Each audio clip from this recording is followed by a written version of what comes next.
ईश सर्वा गुणांचा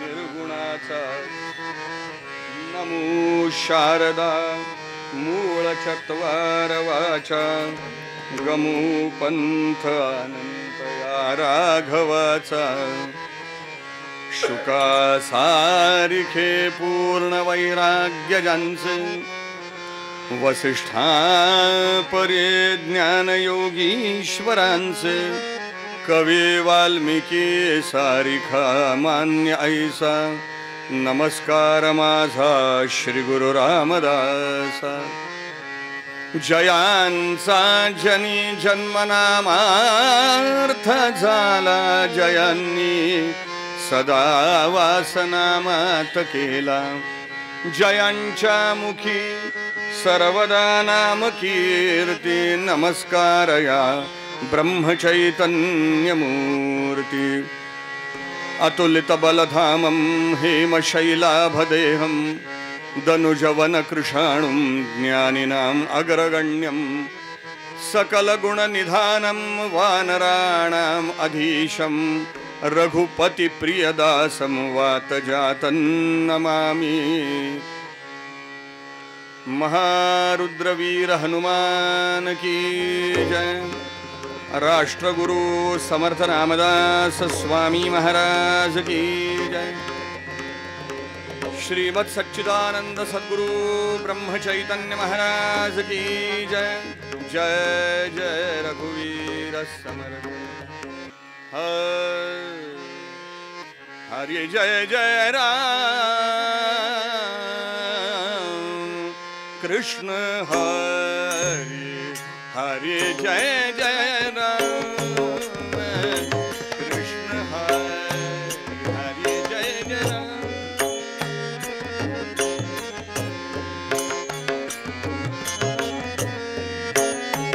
हरि जय जय राम हरि जय जय राम हरि जय जय राम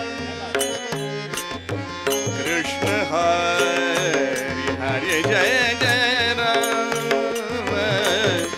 कृष्ण हरि राम हरि राम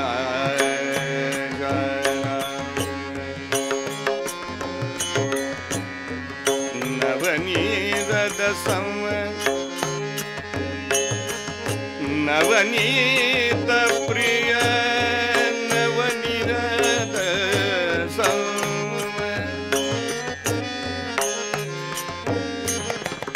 नवनीत समन नवनीत प्रिय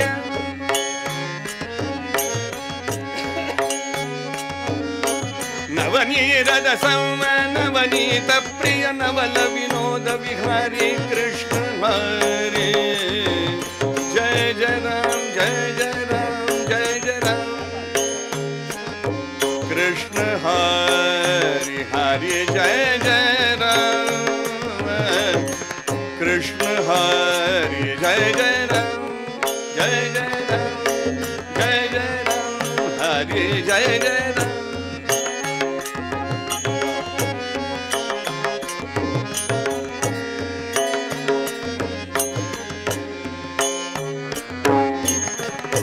गोवर्धन धर गोपाल नरत गोवर्धन धर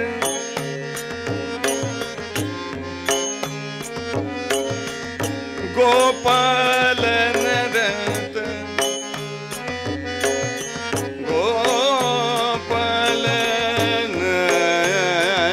नरत गोपाल नरत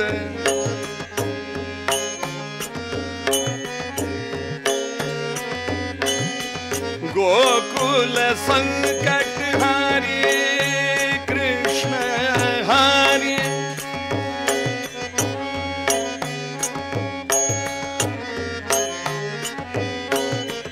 गोकुल संकट हारी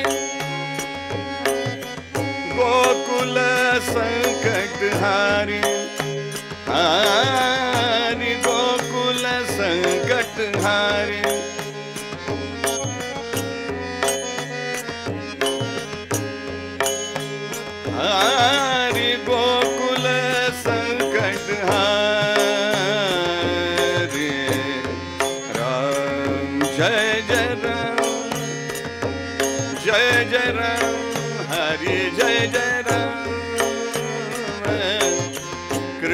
हरे जय जय राम कृष्ण हरे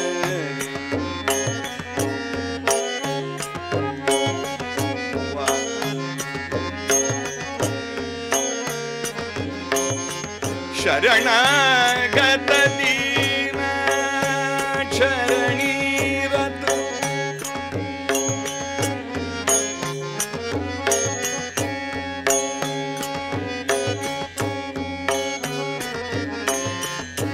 शरणागत दीन चरणी रत करुणा दृष्टि निहारी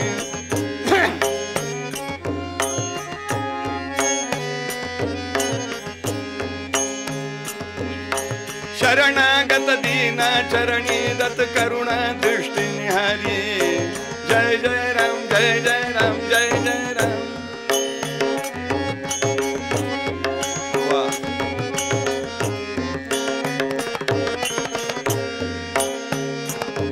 कृष्ण हरि हरि जय जय राम जय जय राम कृष्ण हरि रूप पाहता लोचनी रूप पाहता लोचनी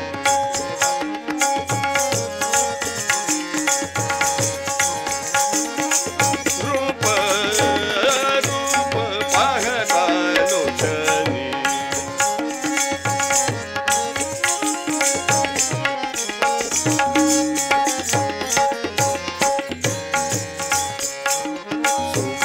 झाले हो साधणी साधणी सुख झाले हो साधणी साधणी सुख झाले हो साधणी तो हा विठ्ठल बरवा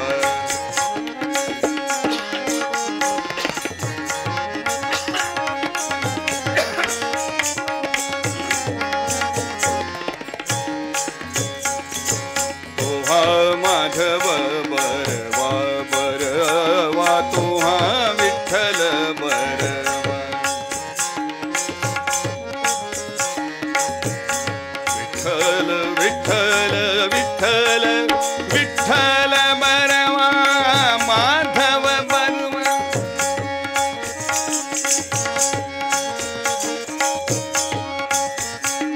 तो हा विठ्ठल बरवा बरवा तो हा विठ्ठल बरवा बरवा तो हा विठ्ठल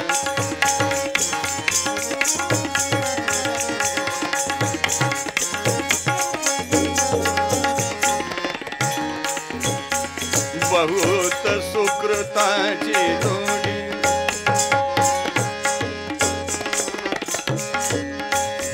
बहुत बहुत बहुत बहुत बहुत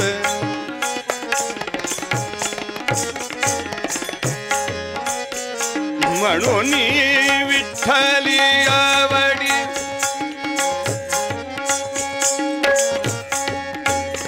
म्हणून विठ्ठली आवडी म्हणून विठ्ठली आवडी म्हणून विठ्ठली आवडी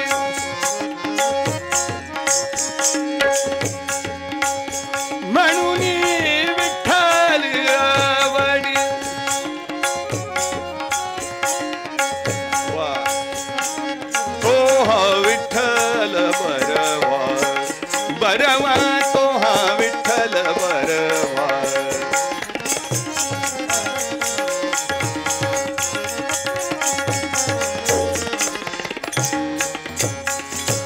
सर्व सुखाचे आगर आगर सर्व सुखाचे आगर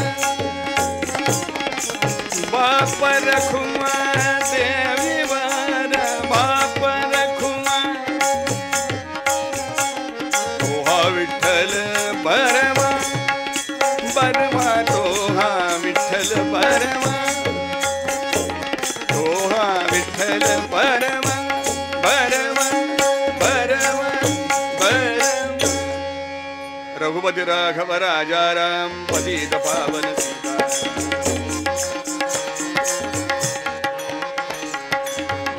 राघव राजा राम पतित पावन सीताराम रघुपति राघव राजा राम पतित पावन रघुपति राघव राजा राम पतित पावन सीताराम रघुपति राघव राजा राम पतित पावन सीताराम रघुपति राघव राजा राम पतित पावन रघुपति राघव राजा राम पतित पावन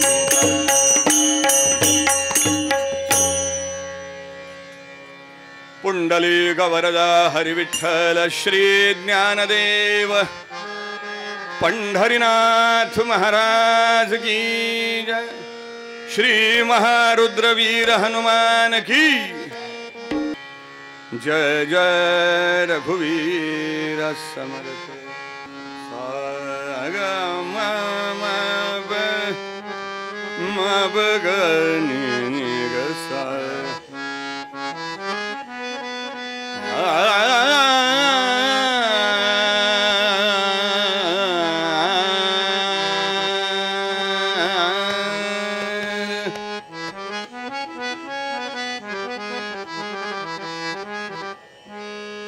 मस्तकी सहावे सहावे मस्तकी सहावे सहावे मस्तकी सहावे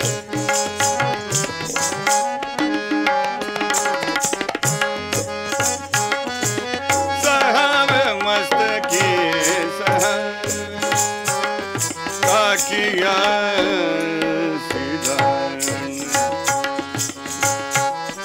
मस्तकी सहावे मस्तकी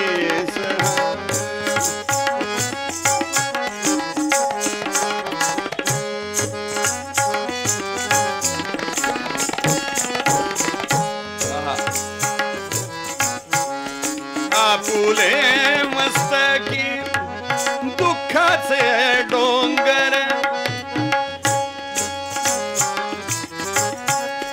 आपुले मस्तकी दुःखाचे डोंगर सुखाचे माहेर सुखाचे माहेर सोडून सुखाचे माहेर सोडून सोडून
टाके आसी जाण मस्तकी सहा मस्तकी सहा मस्तकी सहा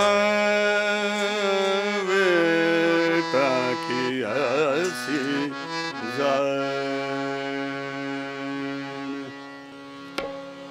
वचन ऐका कमलापती माझी रंकाची विनंती कर जोडतो कथे काळी आपण असावे जवळ घ्यावी घ्यावी माझी भात जरी का मागणे आणि ग तुकया बंधू म्हणे देवा शब्द इतुका चिराठावा नारायणं त्वादि गुरुं परेशं चतुर्मुखं तत्सुतमप्रमेयं श्रीमद्वसिष्ठं खलु ब्रह्मनिष्ठं श्रीरामभूतं मृतभक्तदापं श्रीरामदासं भववन्दनाशं कल्याणमिद्यं गुरुबालकृष्णं चिन्तामणिं रामपदाब्जभृङ्गं श्रीरामकृष्णं परतः परञ्च श्रीमत्तुकाराममनन्तशक्तिं सच्चिद्घनं लोकमलग्नकीर्तिं मत्सद्गुरुं राघवरूपमीशं श्रीब्रह्मचैतन्यमगाधबोधम् अखण्डनामामृतपानतृप्तं दयार्णवं भावितशिष्यवृन्दं श्रीरामभक्तं प्रणमामि नित्यम् अखण्डभक्त्याहमानन्दसागरं श्रूयतां देवदेवेश नारायण जगत्पते त्वदीयेनावधानेन कथयिष्ये शुभाकथा श्री मातृपितृचरणकमलेभ्यो नमः श्रोता वक्ता सद्गुरु श्रीराम समर्थ श्रीराम समर्थ श्रीराम समर्थ जय जय रघुवीर समर्थ अभंग तुकाराम महाराजांचा आहे मस्तकी सहावे टाकियासी जाण तेव्हा देव पण येत आहे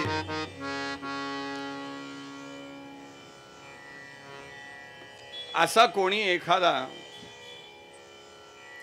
होतकरू तरुण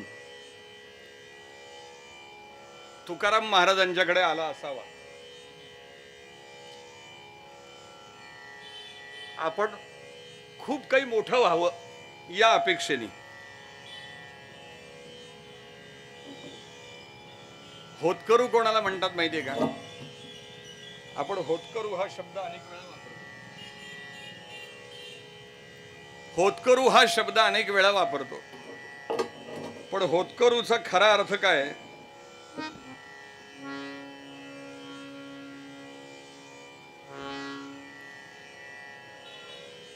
जो बरंच काही करू करू करू असं म्हणतो, पण ज्याच्या हातनं काहीच होत नाही. याव करून त्याव करून अमुक करून तमुक करून असं करून तसं करून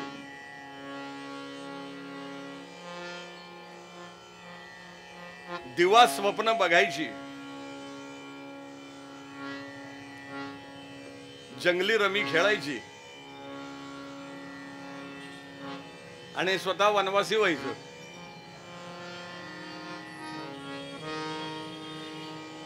असा कोणी एखादा होतकरू तुकाराम महाराजांच्याकडे आला असावा आणि म्हणले, महाराज मला बरंच काही करायचंय हो,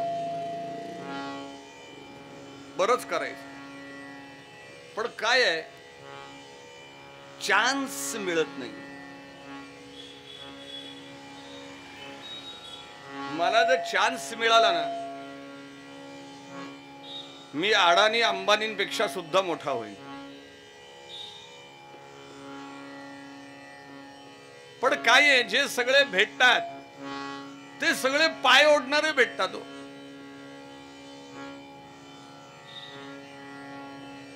जिथं जिथं मी काही प्रयत्न केले तिथं तिथं बऱ्याच जणांनी म्हणले माझे पायच ओढले. करायचं खूप आहे, पण नक्की काय करावं आणि कसं करावं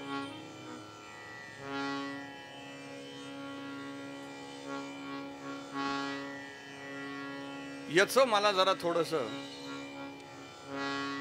गाईडलाईन द्या. आणि आला कोणाकडे? तुकाराम महाराजांच्याकडे.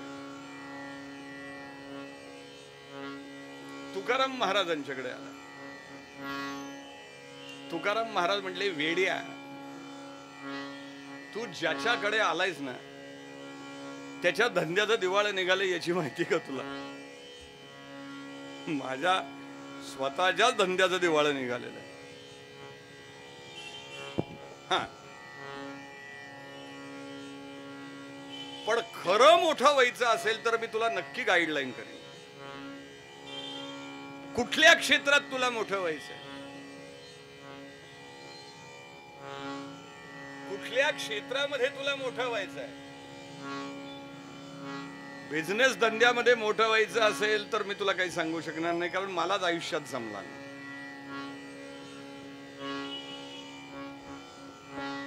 मी तुला काय सांगणार. पण मोठं होण्याचं गमक मी तुला सांगेन, त्याची चावी. जर खरं तुला मोठं व्हायचं असेल, ब्रह्मचैतन्य महाराज गोंदवलेकर यांच्याकडे एक जण आला.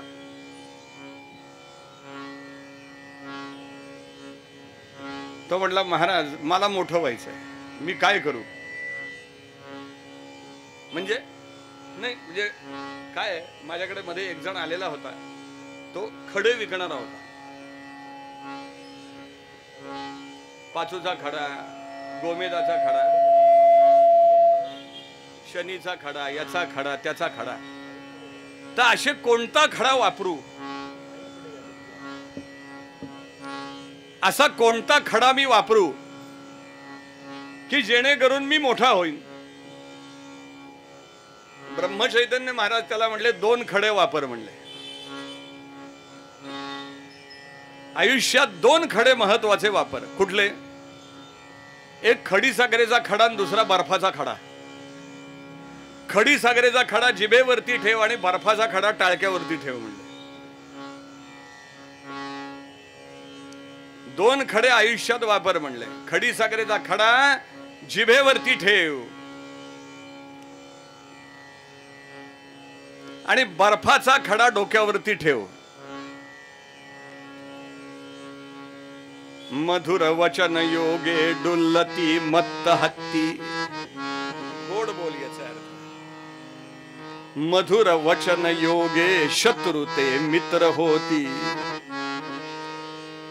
मधुर वचन योगे विश्व विश्वास पावे आणि मधुर वचन योगे कार्यसिद्धीस जावे. राखावी बहुतांची अंतरे, भाग्य येते तदनंतरे.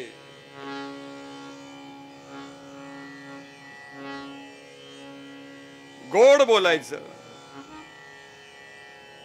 गोड बोलायचं आणि डोकं शांत ठेवायचं. आयुष्यात कुठलाही निर्णय आवेशात घ्यायचा नाही, क्रोधाच्याही आवेशात घ्यायचा नाही आणि अति प्रेमाच्याही आवेशात घ्यायचा नाही. ज्या वेळेला डोकं शांत असेल त्यावेळेलाच आयुष्यात निर्णय घ्यायचा आणि पाऊल पुढे टाकायचं. म्हणून तुकाराम महाराज म्हणतात, काय कर, सगळ्यात महत्वाची गोष्ट आहे सहनशीलता अंगी बाणव. सहनशीलता, सोशिकता त्याचा सध्या अभाव आहे हो. इतके आपण शॉर्ट टेम्पर्ड झालेलो आहोत. फटकन लगेच फ्यूज उडतो आपला. लगेच रस्त्याने जाताना अनेक वेळेला दिसतं ना, काही काही ठिकाणी चाललेले असते बाचा बाची. कारण काय असतं, काय नाही, त्यांनी माझ्याकडे असंच बघितलं आणि त्यांनी माझ्याकडे तसंच बघितलं. बघा तुम्ही टीव्हीवरती बातम्या किंवा पेपरमध्ये, त्यांनी माझ्याकडे असं बघितलं त्यामुळे याचं डोकं फिरलं. अरे का बाबा, म्हणजे बाकी काही बोलला बिल्ला काय नाही, बघितलं त्यांनी तसं म्हणून. त्यांनी माझ्याकडे तसं का बघितलं? इतके शॉर्ट टेम्पर्ड झालेले आहेत, अतिशय शॉर्ट. म्हणजे काही बोलता लगेच चाकू काढून भोसका भोसकी सुरू. इतकी सहनशीलता कमी झालेली आहे माणसांची. इतके दुर्व्यवहार घडतायत जगामध्ये, इतक्या खून मारामाऱ्या बलात्कार चाललेले आपण पाहतो बातम्यांमध्ये, काटा येतो अंगावरती. इतक्या म्हणजे तो सांगताना टीव्ही किंवा वाचताना पेपर जळत कसा नाही, इतक्या ज्वलंत आणि दाहक बातम्या असतात. सांगायचा मुद्दा काय माझा, की माणूसपणाला आत्मविस्मृत झालेला आहे. त्यानं स्वतः अंतरंगाचं संशोधन करण्याची गरज आहे की नक्की मला काय हवंय. हा जो तुकाराम महाराजांच्याकडे आलाय, मोठा होणे मारतोय, करण्याची काय तयारी आहे, तू काय करू शकतोस किंवा तू काय करायला, किंवा असं तुकाराम महाराज म्हणतात. पहिली गोष्ट कर, मस्तकी सहावे टाकियासी जाड. तुला जर देवत्व व्हायचं असेल, तुला देवपणापर्यंत पोहोचायचं असेल, वास्तविक पाहता मनुष्याचं अंतिम ध्येय, लास्ट डेस्टिनेशन जाड, हे देवत्वाकडे जाण्याचंच आहे. मनुष्य या शब्दाचा अर्थ असा आहे, ज्याचं ज्यात्वाकडे जाणार आहे त्याला मनुष्य असं म्हणतात.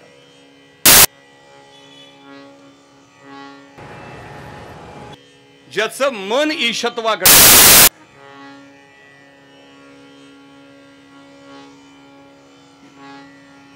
आमचे कबीर महाराज म्हणाले ना, मनुआ तू तो सबसे बड. म्हणले मनुष्या, अरे तू तर खरा किती मोठा आहेस. म्हणले मनुआ तू तो सबसे बड़ा और तू नीचों से नीच. तू खरं वास्तविक पाहता इतका मोठा आहेस, पण वेळ पडली तर तू इतका नीचाहून नीच होतोस ना, कल्पनेच्या पलीकडे खालच्या पातळीवर जातोस की पशु सुद्धा असं वर्तन करणार नाही.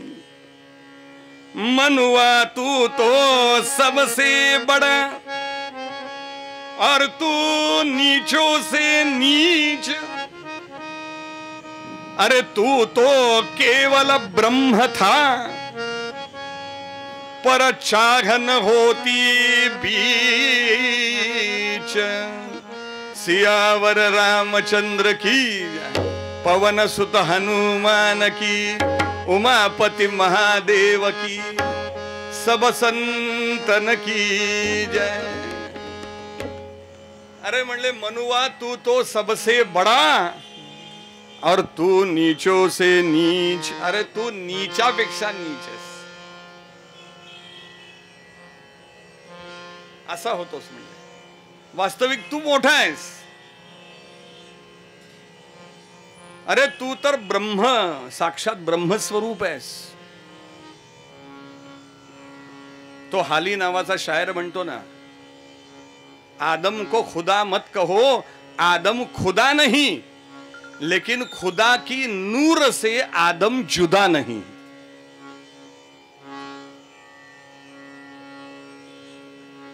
तू तो सबसे बडा, अरे तू सगळ्यात मोठा आहेस, आणि वेळ पडली तर तू नीचाहून नीचेस. का? चाह न होती बीच. चाह म्हणजे हा लोभ जो आहे ना, हा लोभ मोठा विचित्र आहे, अत्यंत विचित्र लोभ आहे हा, अत्यंत विचित्र आहे. तो सगळ्यात चांगुलपणाला गुंडाळून ठेवणार आहे.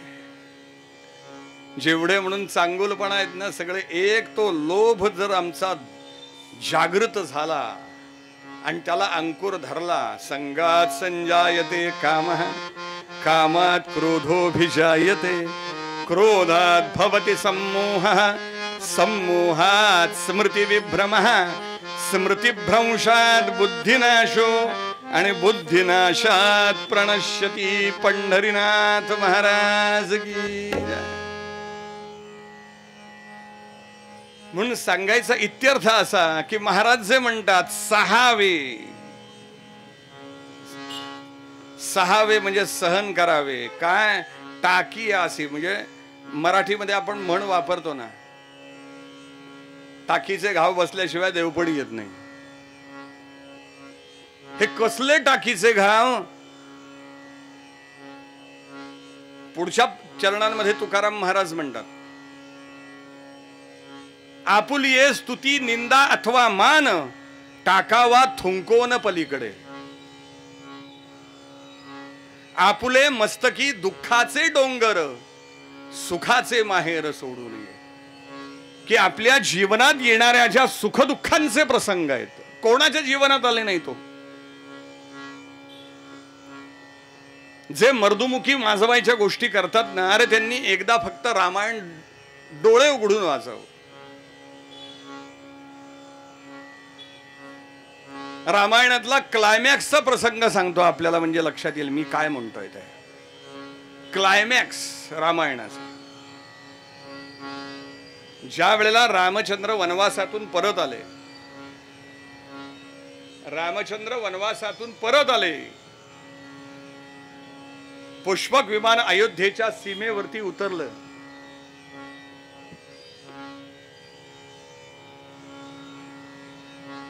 दाव तोडावं तसं वासरानी दाव तोडावं तसं भरत धावत धावत गेले आणि रामचंद्रांना कडकडून आलिंगन दिलं. आमच्या भारतीय इतिहासाने ज्या काही घटनांची सुवर्णाक्षरांनी नोंद केलेली आहे ना, त्यातला हा अग्रमानांकित क्षण आहे.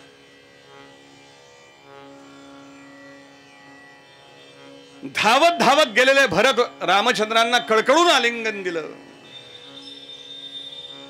अयोध्यावासी जनांनी गुढ्या तोरणं उभारवून सुवर्ण पुष्पांची वृष्टी केली. 14 वर्ष पाळलेला शोक आज संपला.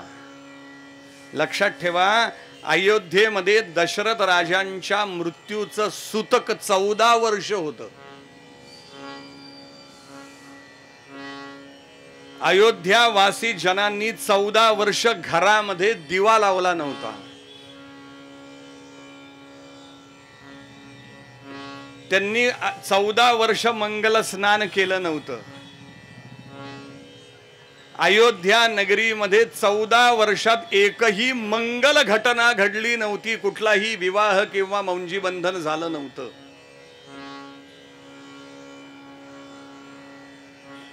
कोणत्याही घरामध्ये 14 वर्ष कुठलंही पक्वान्न शिजलं नव्हतं. किती? 14 वर्ष. राष्ट्रीय शोक 14 वर्ष होता. काय असेल हो. आमच्याकडे एखादा मंत्री गेला आणि सुट्ट्या पडल्या की लोक पहिले गाड्या काढून गणपतीपुळे दिव्यागर चला एन्जॉय मस्त. ही आपल्याकडची पद्धत आहे तशी कलियुगातली. हे त्रेतायुगातलं सांगतोय आपल्याला.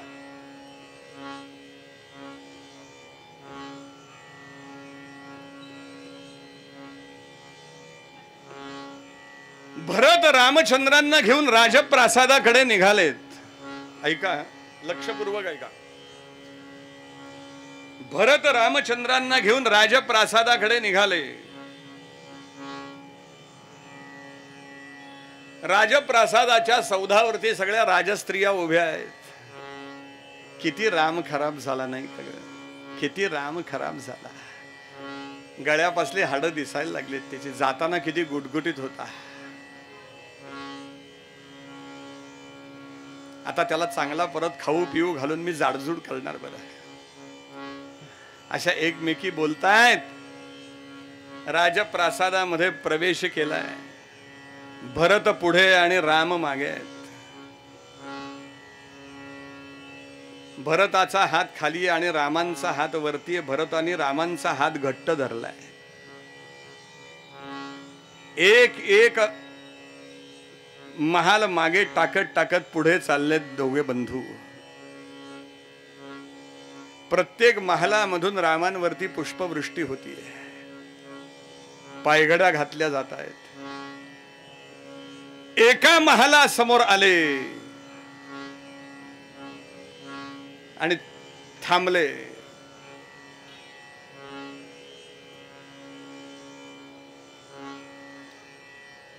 कारण तो महाल बंद होता.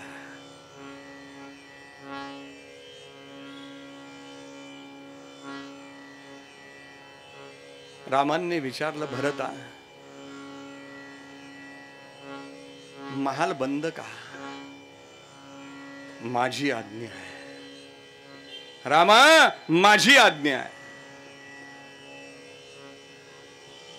थांब.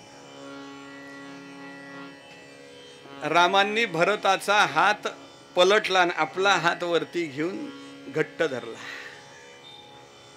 भरताला जवळ ओढलं, खांद्यावर हात टाकला. त्या द्वारापाशी आले आणि थाप मारली. दारावर थाप मारली. आतून कंपित आवाज आला. कोण आहे? कोण आहे? रामांनी बाहेरनं उत्तर दिलं, माते, मी आहे, तुझा राम. काय शब्द आहेत रामांचे पहा. तो महाल कैकेयी मातेचा होता. तो महाल कैकेयी मातेचा आहे. मी राम आहे तुझा.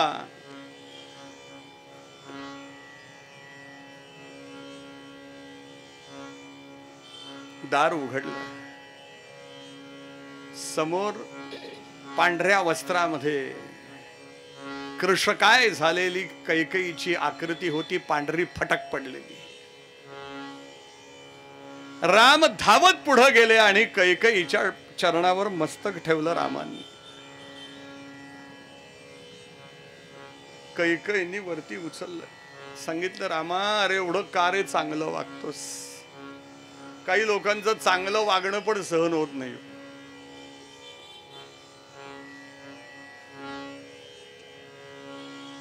काय एवढं चांगलं वागतोस रामा? मला कल्पना आहे. अरे 14 वर्ष जी डोळ्यामध्ये प्राण आणून तुझी वाट पाहतीये, ती तुझी जन्मदात्री कौसल्या, तिच्याकडे आधी न जाता तू माझ्याकडे आलास. या घोर कर्म करणाऱ्या कैकेयीकडे तू आलास रामा. अरे ज्या कैकेयीनं ज्या मुहूर्तावरती तू राज्यारोहण करायचं, त्या मुहूर्तावरती तुला वनवासात धाडलं. अवघी अयोध्यावासी जनता जिची छिथू करतीये, पती घातकी म्हणून जिची निंदा करतीये, ज्या पुत्रासाठी हे घोर कर्म केलं, तो पुत्र सुद्धा मला मातानं तू वैरिणी म्हणून धिक्कार करतोय, त्या माझ्याकडे तू आलास रामा.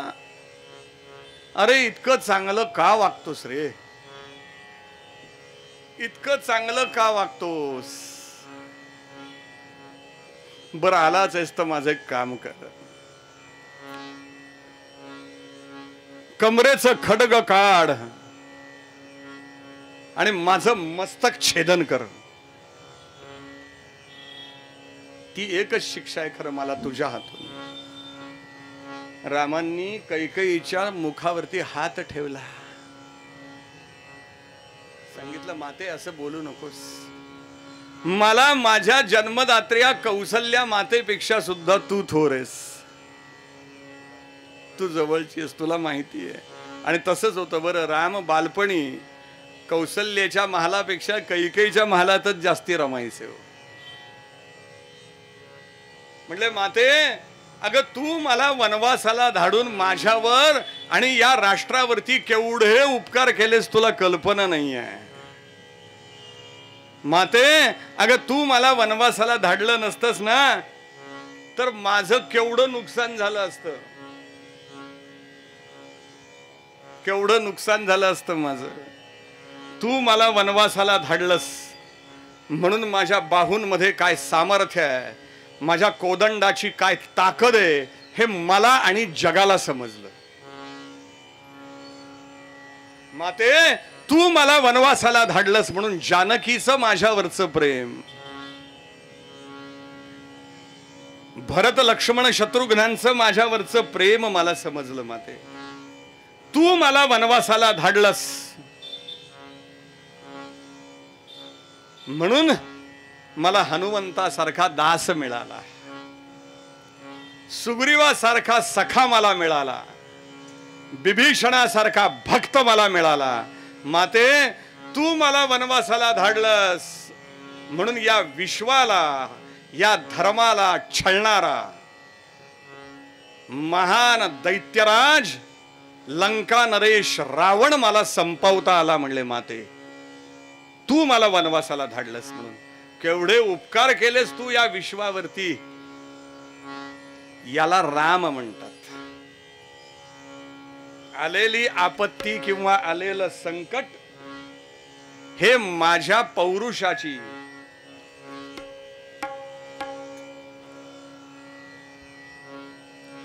माझ्या पौरुषाची, माझ्या धैर्याची, माझ्या शौर्याची, माझ्या पराक्रमाची परीक्षा पाहण्यासाठी आलेला आहे. याची जाणीव ठेवून त्या संकटाला, त्या दुःखाला, त्या आपत्तीला सामोरं जाणं आणि त्या आपत्तीला इष्टापत्ती समजणं. शब्द सुद्धा कसा आहे बघा, इष्टापत्ती, की त्या आपत्तीतून काहीतरी चांगलं होणार आहे, ती इष्ट मानणं. याला पुरुषार्थ म्हणतात. आणि तो पुरुषार्थ गाजवायचा असतो, हे लक्षात ठेवलं पाहिजे. तो पुरुषार्थ ज्यांनी गाजवला ना, लोकमान्य टिळकांना मंडालेच्या कारागृहामध्ये ठेवलं गेलं. काय भयंकर होते हो मंडालेचं कारागृह. तो म्हणजे आगाखान पॅलेस नव्हतं. मंडालेचं कारागृह म्हणजे आगाखान पॅलेस नाही. आणि कुठे दुधातुपाची सोय नव्हती तिथे, दुधातुपाची सोय नव्हती आणि गाद्या गिरद्या तर नव्हत्या. काय भयंकर वर्णने मंडालेच्या कारागृहाचं. वाचा लोकमान्य, लोकमान्य वाचा, करंदीकरांनी जे लिहिलेलं आहे.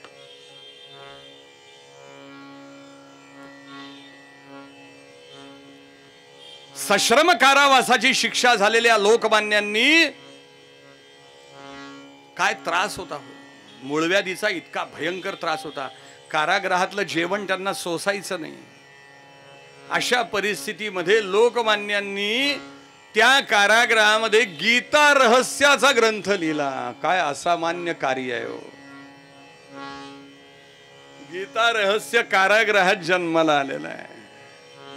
स्वातंत्र्यवीर सावरकरांचं कमला हे महाकाव्य अंदमानच्या काळ कोठडीमध्ये, अहो लिखाणाला सुद्धा त्यांच्याकडे साहित्य नव्हतं. खेळ्यांनी आणि काट्यांनी भिंतीवरती लिहावं. काय कार्य केलंय हो या लोकांनी. म्हणून सांगतायत, मस्तकी सहावे टाकी आसी जाण, तेव्हा देव पण येत असे. उरलेला पूर्वरंगाचा विषय आपण 20 तारखेला बघूया, कारण मध्ये 2-3 दिवस मला गॅप दिलेली. पूर्वपदामध्ये आमचे तुकाराम महाराज सांगतात, मस्तकी सहावे टाकी आसी जाण,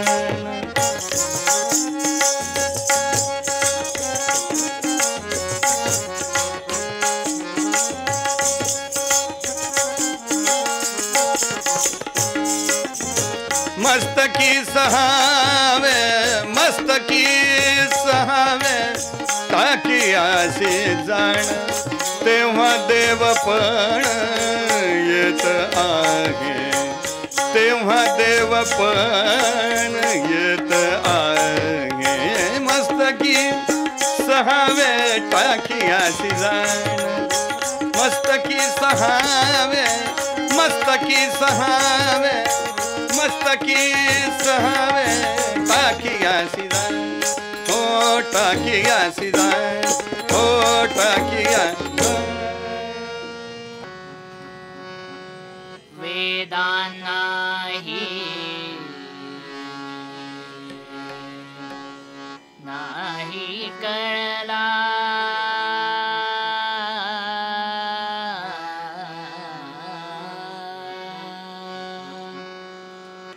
वेदा नाही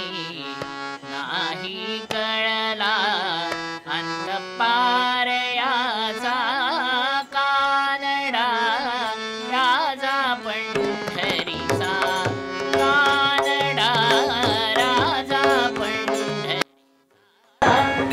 कानडा राजा पंढरीचा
पंढरीचा राजा पंढरीचा राजा पंढरीचा राम लक्ष्मण जानकी जय बोलो हनुमान की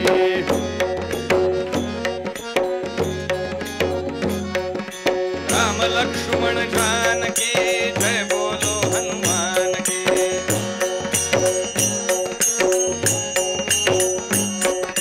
राम लक्ष्मण जानकी जय बोलो हनुमान की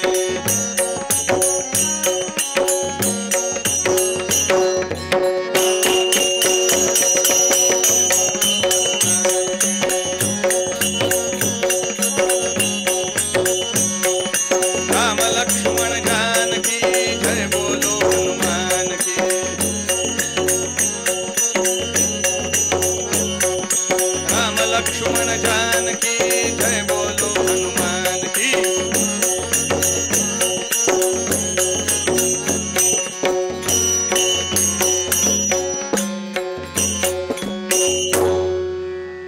राजाधिराज प्रभु रामचंद्र भगवान की जय महारुद्र हनुमान की जय जय जय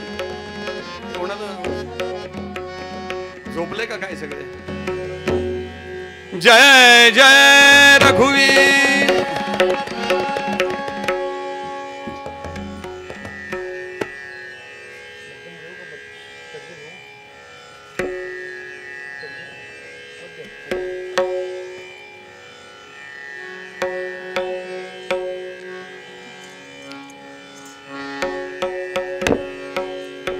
घटना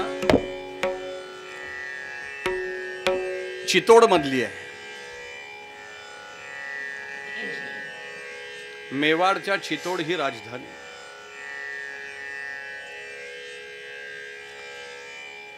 मेवाड चितोड म्हणलं की आपल्याला मीराबाई आठवते, होय की नाही? पण ही घटना जरा वेगळी आहे. पण एकंदर सिसोदिया राजघराणं जे आहे हे शौर्य धैर्य पराक्रम त्याग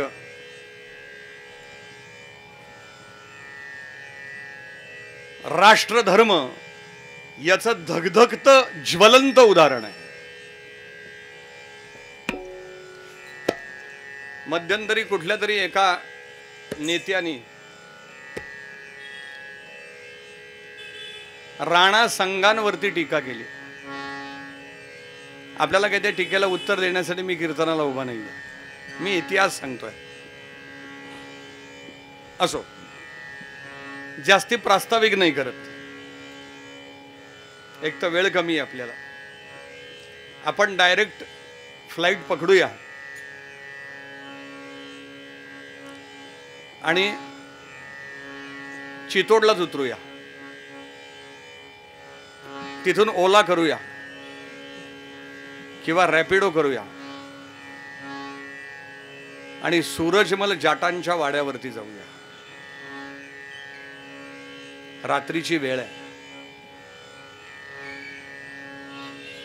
अंतर्ग्रहामध्ये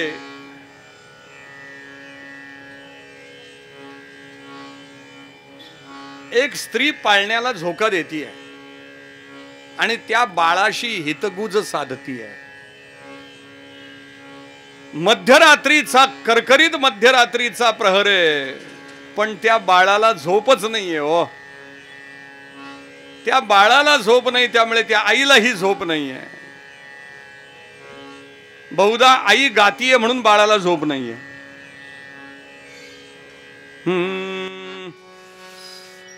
अंगाईच्या गीतांची ओळ सुरेल, अंगाईच्या गीतांची ओळ सुरेल.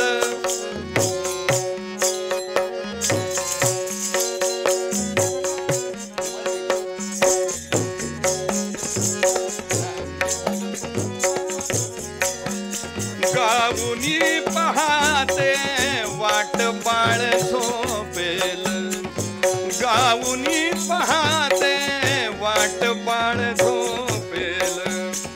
परी लक्षण नाही डोळे ते मिटण्याचे, परी लक्षण नाही डोळे ते मिटण्याचे.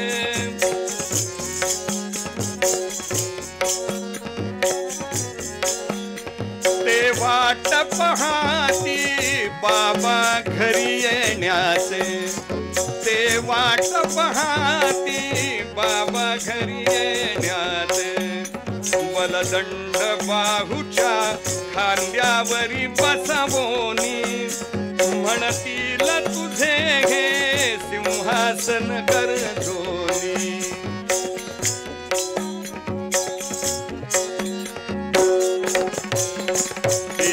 स्वप्नरंजनी मायले करे रमती,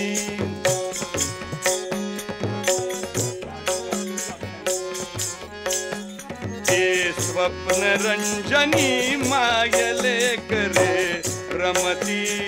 अश्वाच्या तापाद्वारावर खणखणती, स्वागतास सेवक दासी धावत येती.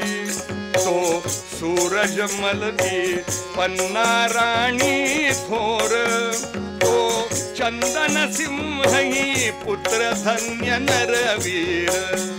तो चंदन सिंही पुत्र धन्य नरवीर.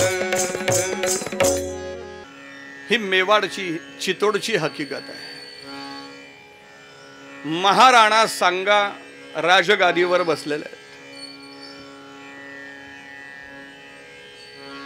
चितोडच्या राजगादीवरती महाराणा सांगा बसले आहेत. त्यांची पत्नी महाराणी कर्णावती.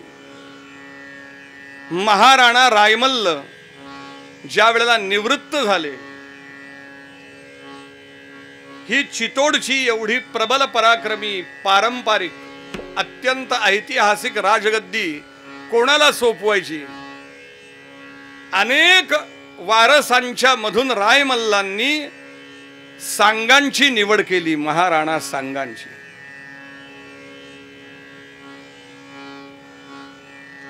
सिंहासारखा पराक्रमी महाराणा सांगा चितोडच्या राजगादीवर बसला.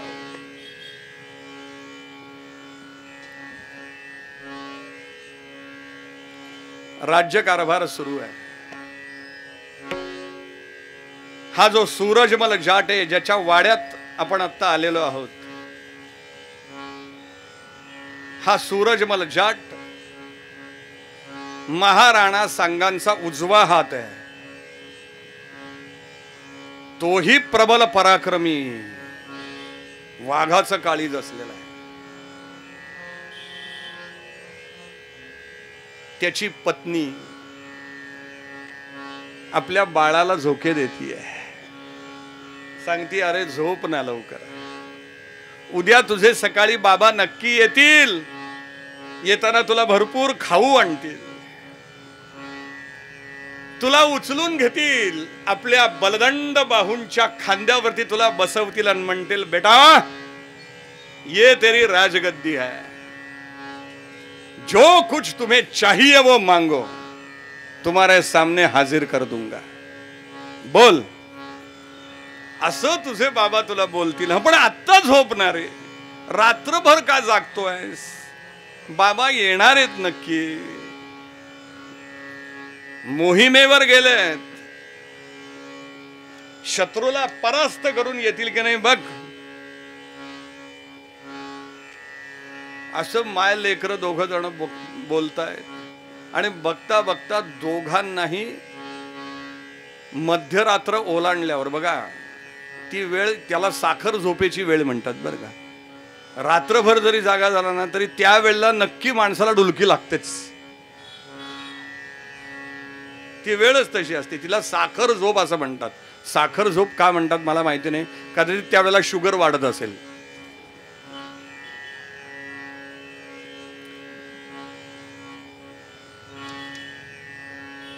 दोघांनाही झोप लागली आणि जाग आली. ती घोड्यांच्या टापांच्या आवाजांनी, शिंग तुतार्यांनी आणि माणसांच्या गलबलाटांनी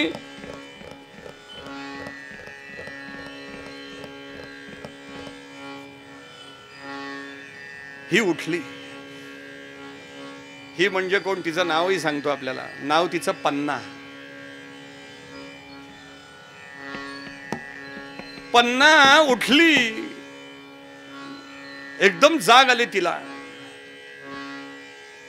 डोक्यावरनं खांद्यावर आलेला पदर तिने मस्तकावर घेतला आणि तो पुढे ओढला इथपर्यंत. घोड्याच्या टापा ओळखल्या. दासदासी सेवकांची धावाधाव सुरू झाली आणि सूरजमलांचा घोडा दारासमोर येऊन हजर झाला. छातीवरती, खांद्यावरती, बाहूंवरती, मस्तकावरती जखमा झालेल्या. सूरजमल पुढे आले. हा, त्या जखमांवरनं कळत होतं पराक्रम काय केलाय. जखम पाठीवर नव्हती, छातीवरती होती, खांद्यावरती होती. घोड्यांचे लगाम असे भिरकावून दिले. सूरजमल धावत धावत आतमध्ये आले. पंचारती घेतलेली होती पन्ना राणीने. त्यांनीच ती पंचारती हातातनं बाजूला घेतली, पन्नाला उचललं त्यांनी आणि गरगरा फिरवलं. अगं पन्ना, केवढी भाग्यवान आहेस, केवढी भाग्यवान आहेस तू. तू केवढी भाग्यवान आहेस. आज तुझ्या नावाचा डंका अवघ्या मेवाड मध्ये वाजतोय. तुला कल्पना नाही. पन्नाने विचार केला, माझा डंका वाजायचं काय कारण आहे? पराक्रम केलाय तुम्ही आणि माझ्या नावाचा डंका गरजायचं काय कारण आहे?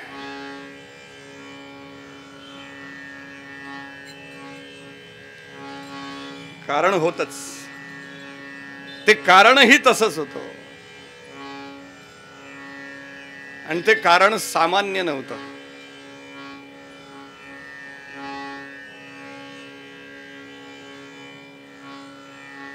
ते कारण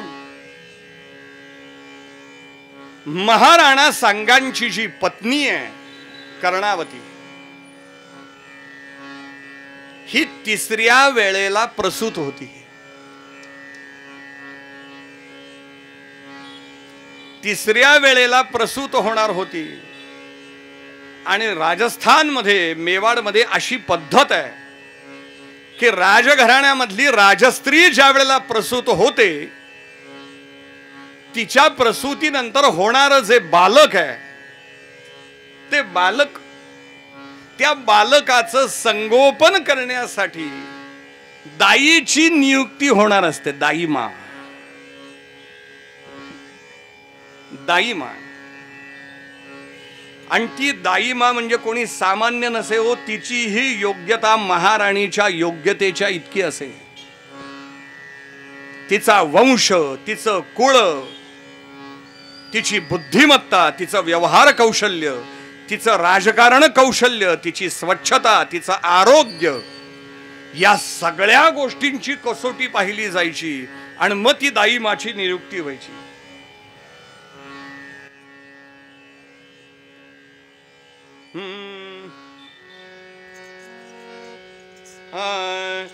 श्रेष्ठ घराणे उत्तम वंश ही देह निरोगी छान.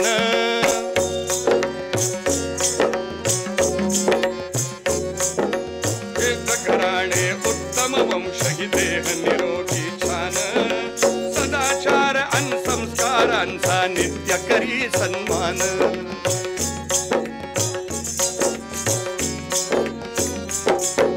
देशभक्ती अन मातृभूमीचा जिला असे अभिमान. देशभक्ती अन मातृभूमीचा जिला असे अभिमान. तीच दाईमा सर्व गुणांनी असे योग्य हो छान. तीच दाईमा सर्व गुणांनी असे योग्य संपन्न. तीच दाईमा असे गुणांनी योग्य असे संपन्न हो.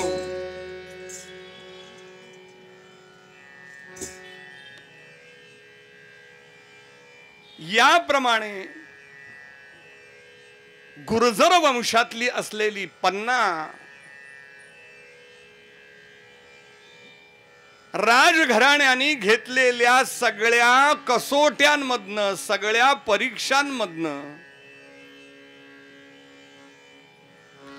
उत्तम रीतीने पास झाली. उत्तम रीतीने म्हणजे ती परीक्षा सुद्धा तिच्या नकळत घेतली जात असे. बरं चला आता तुमची परीक्षा घेतोय अशी ती परीक्षा नसे. या चौकशा सगळ्या अत्यंत गुप्तपणे होत असत. आणि त्याप्रमाणे पन्नाची दाईमा म्हणून जी नियुक्ती झाली अवघ्या मेवाड मध्ये या चर्चेचा विषय झाला. आणि या गोष्टीचा अभिमान सूरजमलला झाला हो. आणि सूरजमल तिला सांगतोय पन्ना अगं तू केवढी भाग्यवान आहेस, तू दाईमा झाली आहेस. तरी पन्नाचा चेहरा मात्र उतरलेला. का म्हणले तुला आनंद नाही झाला? अगं दाईमा म्हणून तुझी नियुक्ती झाली, तुला आनंद नाही झाला? आनंद न व्हायला काय झालाय की, पण तसा दिसत नाहीये तुझ्या देहबोलीवरनं. याचं कारण आहे हो म्हणले, त्या राजपुत्राचं संगोपन करण्यासाठी मी तिकडे जाणार. माझ्या चंदनसिंहाचं काय? माझ्या मातृत्वावरती, माझ्या वात्सल्यावरती माझ्या पुत्राचा अधिकार आहे. हा, माझ्या मातृत्वावर, माझ्या वात्सल्यावर माझ्या पुत्राचा अधिकार आहे. त्याचं काय करू? अगं असं काय करतेस? चंदनसिंहही तुझ्या बरोबरच असणार आहे, तेही मला मान्य आहे. त्याला तर माझ्या बरोबर ठेवावंच लागेल. पण राजपुत्राचं आणि त्याचं दोघांचं संगोपन एका वेळी कसं करू? त्याच्या मनामध्ये आपण दाईचा मुलगा राजपुत्राच्या बरोबर, त्याच्या मनात न्यूनगंड होणार नाही का निर्माण? पन्ना असं नको करतोस. अगं तू बुद्धिमान आहेस. मी तुला सांगू, राजपुत्रावरती राजघराण्याचे संस्कार कर. सूरजमल सांगतायत. बरं ऐका. काय रे तुमच्यासाठी चाललंय हे?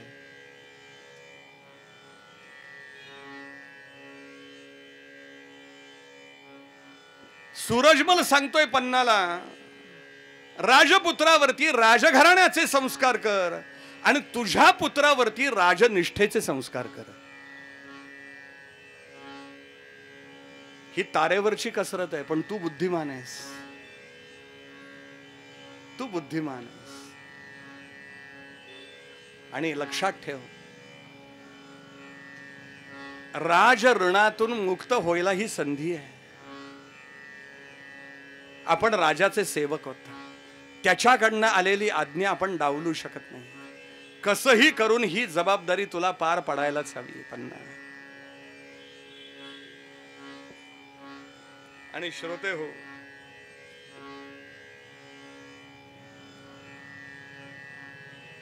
चारच दिवसामध्ये सूरजमल जाटांच्या दारावरती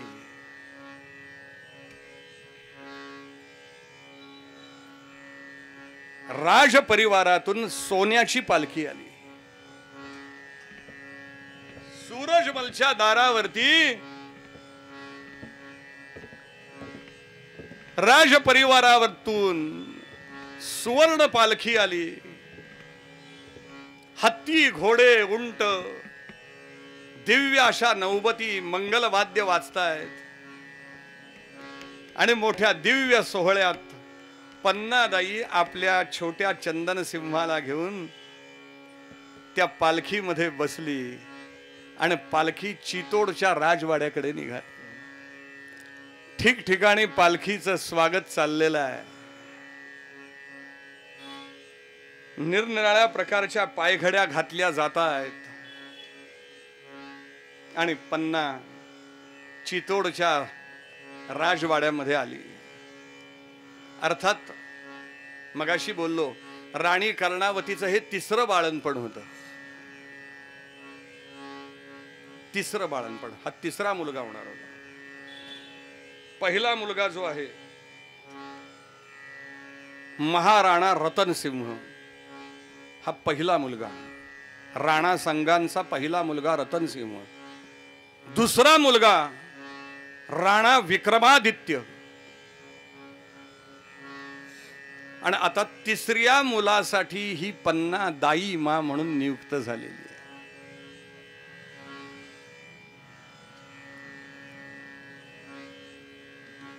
पन्नासाठी अतिशय उत्तम असा महाल तयार करण्यात आलेला आहे. यथा योग्य वेळी राणी कर्णावती प्रसूत झाली.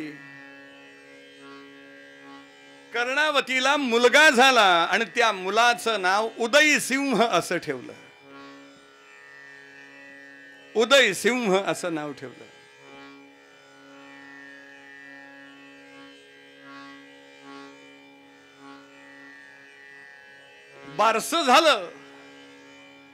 बारसं झालं आणि ह्या उदयसिंहाचा मुक्काम नियोजनाप्रमाणे पन्नाच्या महालात आला. पन्ना त्याची दाईमा झाली. राणी कर्णावती मोकळी सुटसुटीत. आता पालन पोषण अगदी अंगावरचं दूध पाजण्यापासून पन्नानी सगळं करायचं.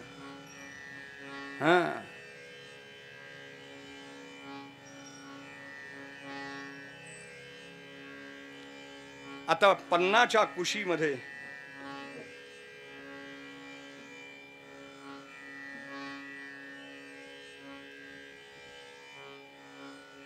महाराणा उदयसिंह वाढतोय. आणि त्याच वेळेला चितोडच्या राजघराण्यावरती ग्रहण लागलं. ते खानवाचं युद्ध. बहादूर शहानं आक्रमण केलं चितोडवरती आणि राणा संगा आणि बहादूर शहा यांचं भीषण युद्ध झालं. खानवा रणांगण रंगी रणचंडी संचरे अंगी. खानवा रणांगण रंगी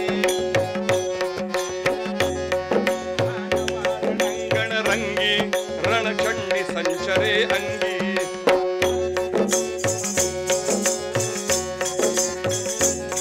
दो हाती घे तलवार जणू चक्र फिरवी गरगर. दोन हाती घे तलवार जणू चक्र फिरवी गरगर. चेंडू सममस्तक उडवी यम सदन रिपुला दावी.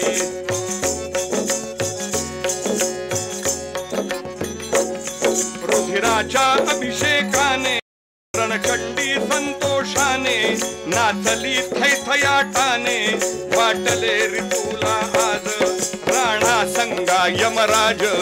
वाटले रिपुला आज राणा संगा यमराज. वाटले रिपुला आज राणा संगा यमराज. हो,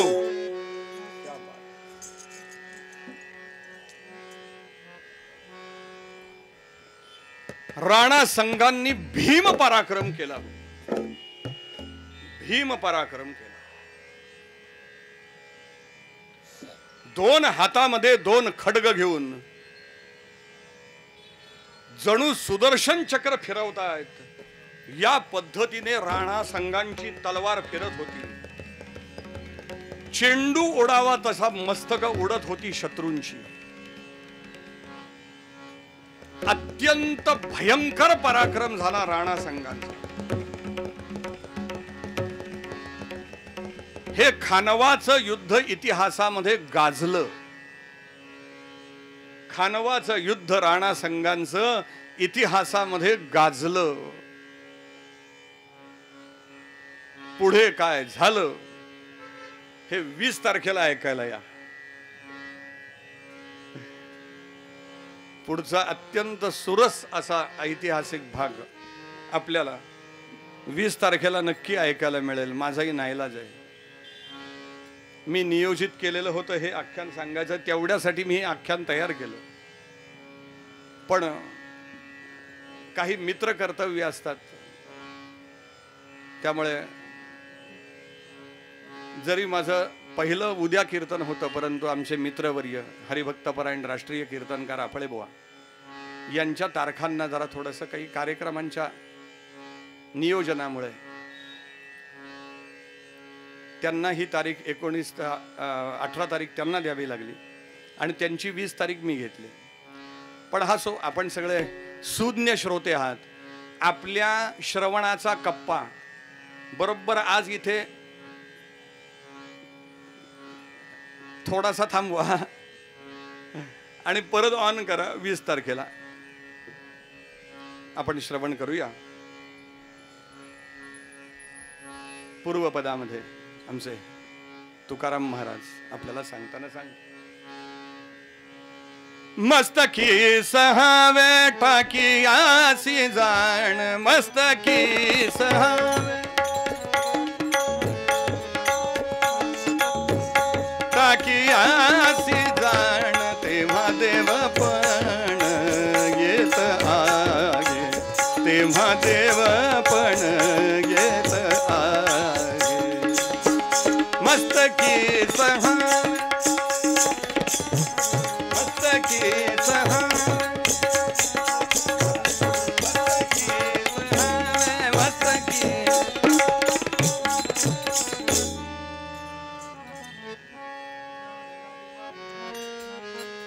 गुण गायीन आवडी हेची माझी सर्व जोडी, नलगे मुक्ती धन संपदा संत तुका म्हणे गर्भवासी सुखे घालावे आम्हा. सत्राणे उड्डाणे हुंकार वदनी करिडळमळ भूमंडळ सुरवर नरनिशाचर द्या झाल्या पळणी. जय हनुमंता तुमचे नि प्रसादे नभे कृतांता. जय जय दुमदुमली पाताळे उठला प्रतिशब्द, थरथरला धरणी धर्मानी लाखे. कडाडले ब्रह्मांड उडगड उच्छेद, रामी रामदासा शक्तीचा शोध. जय देवा जय देवा जय जय हनुमंता तुमचे नि प्रसादे नभे कृतांता. जय देव खालीन लोटांगण वंदीन चरण डोळ्यान वाहिन रूपन, प्रेमे अलिंगिन अनन्य पूजिन भवे ओवाळीन म्हणे नाम. त्वमेव माता पिता त्वमेव, त्वमेव बंधुः सखा त्वमेव विद्या द्रविणं त्वमेव, त्वमेव सर्वं मम देव. कायेन वाचा मनसेन्द्रियैर्वा बुद्ध्यात्मना वा प्रकृतिषु वा करोमि यत् यत् सकलं परस्मै नारायणाय समर्पयामि. अच्युतं केशवं रामनारायणं कृष्णदामोदरं वासुदेवं हरे माधवं गोपिका वल्लभं जानकी नायकं रामचन्द्रं भजे. हरे राम राम राम हरे हरे, हरे कृष्ण कृष्ण कृष्ण हरे हरे, हरे राम राम राम हरे हरे, हरे कृष्ण कृष्ण. सदा सर्वदा योग तुझा घडावा, तुझे कारणी देह माझा पडावा. उपेक्षू नको गुणवंता अनंता, रघुनायका मागणे हेची आता. उपासनेला दृढ चालवावे, भूदेव संतासी सदा लवावे. सत्कर्मयोगे वय घालवावे, सर्वामुखी मंगल बोलवावे. जय जय रघुवीर.